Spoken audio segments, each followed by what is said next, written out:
स्वागत है आपके अपने YouTube चैनल जीएस विद आशु 3.0 पर। बीपीएससी टीआरई 4.0 के लिए वर्ल्ड हिस्ट्री से संबंधित अति महत्वपूर्ण प्रश्नों को देखने वाले हैं इस वीडियो में।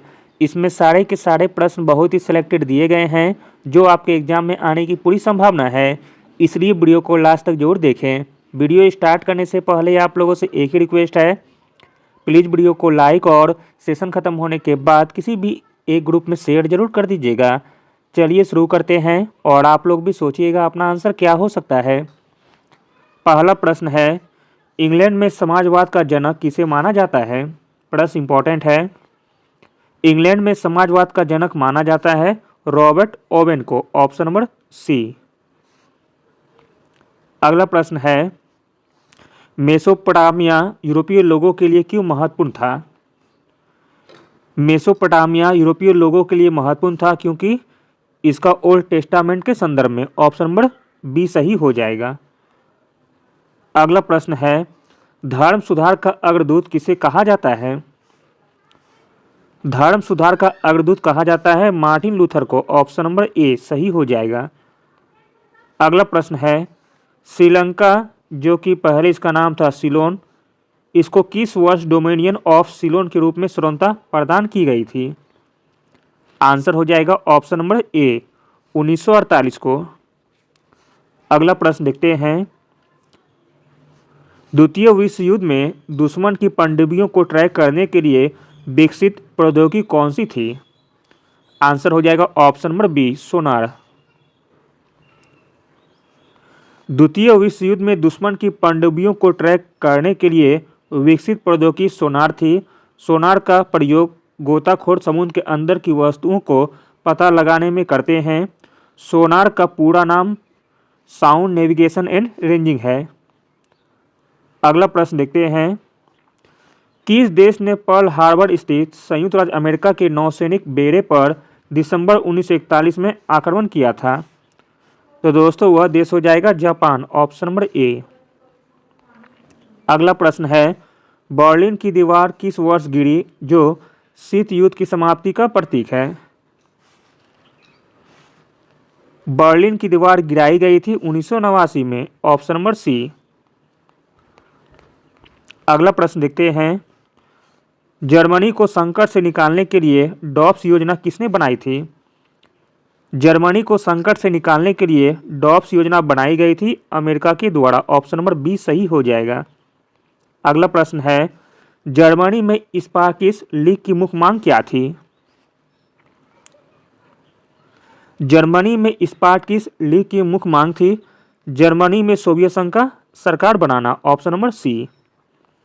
अगला प्रश्न है, नासी जर्मनी में कौन सी नस्ल सबसे बेहतर आंकी जाती थी? नासी जर्मनी में जो नस्ल सबसे बेहतर आंकी जाती थी वह नस्ल हो जाएगी नार्डिक आर्य, ऑप्शन नंबर बी। अगला प्रश्न है, वाइमर गणतंत्र की स्थापना कब की गई थी? वाइमर गणतंत्र की स्थापना की गई थी 14 अगस्त 1919 को, ऑप्शन नंबर ए। अगला प्रश्न देखते हैं, कोलंबस ने पहली बार किस वर्ष अमेरिका की खोज की थी? कोलंबस ने पहली बार अमेरिका की खोज की थी 1492 में, option number A. Christopher Columbus ने 1492 में अमेरिका की खोज की थी। यह यात्रा अमेरिका के लिए महत्वपूर्ण ऐतिहासिक घटना थी। अगला प्रश्न है, द्वितीय विश्व युद्ध के बाद संयुक्त राष्ट्र संघ की स्थापना कब हुई थी? द्वितीय विश्व युद्ध के बाद संयुक्त राष्ट्र संघ की स्थापना की गई थी वर्ष 1945 में, ऑप्शन नंबर ए। द्वितीय विश्व युद्ध के बाद संयुक्त राष्ट्र संघ की स्थापना 1945 में की गई थी जिसका उद्देश्य वैश्विक शांति और सुरक्षा बनाए रखना है। अगला प्रश्न है, फ्रांसीसी क्रांति के दौरान लिबर्टी, इक्वलिटी, फ्रेटर्निटी का नारा किसने दिया था? आंसर हो जाएगा option number D Maximilien Robespierre ने। फ्रांसीसी क्रांति के दौरान लिबर्टी, इक्वलिटी, फ्रेटर्निटी का नारा दिया गया था मैक्सिमिलियन रोबेस्पियर के द्वारा।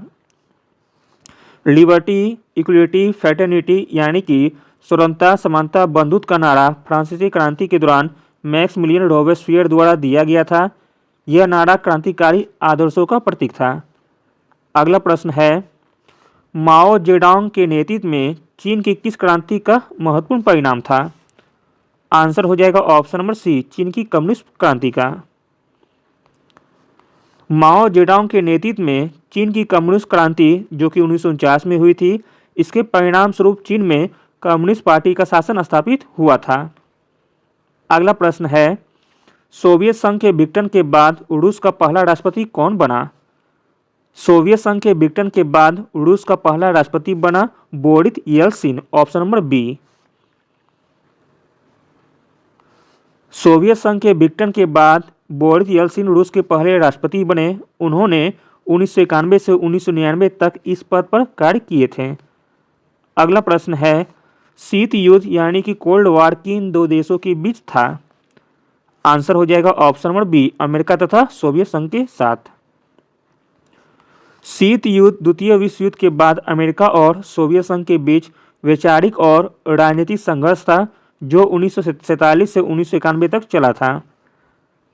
अगला प्रश्न है, द्वितीय विश्व युद्ध के दौरान डी डे ऑपरेशन कब हुआ था? प्रश्न इंपॉर्टेंट है।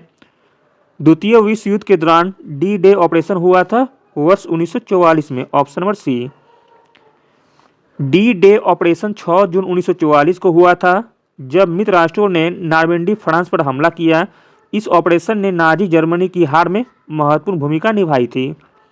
अगला प्रश्न है, अमेरिकी स्वतंत्रता संग्राम किस वर्ष समाप्त हुआ था? प्रश्न इंपॉर्टेंट है। अमेरिकी स्वतंत्रता संग्राम समाप्त हुआ था 1783 में, ऑप्शन नंबर सी। अमेरिकी स्वतंत्रता संग्राम 1783 में पेरिस संधि के साथ समाप्त हुआ जिसने ब्रिटेन के 13 अमेरिकी उपनिवेशों को स्वतंत्रता की मान्यता दी थी। अगला प्रश्न है, अमेरिका द्वितीय विश्व युद्ध में कब शामिल हुआ? अमेरिका द्वितीय विश्व युद्ध में शामिल हुआ 8 दिसंबर 1941 को, ऑप्शन नंबर सी। अगला प्रश्न है, निम्नलिखित में से किसे जर्मनी एकीकरण का वास्तुकार माना जाता है? जर्मन एकीकरण का वास्तुकार माना जाता है ओटो वन बिस्मार्क को, ऑप्शन नंबर सी।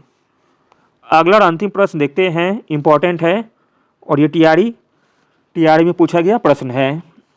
स्पेनिंग जेनी का आविष्कार किसके द्वारा किया गया था? स्पेनिंग जेनी का आविष्कार किया गया था जेम्स हार्ग्रीव्स के द्वारा, ऑप्शन नंबर ए।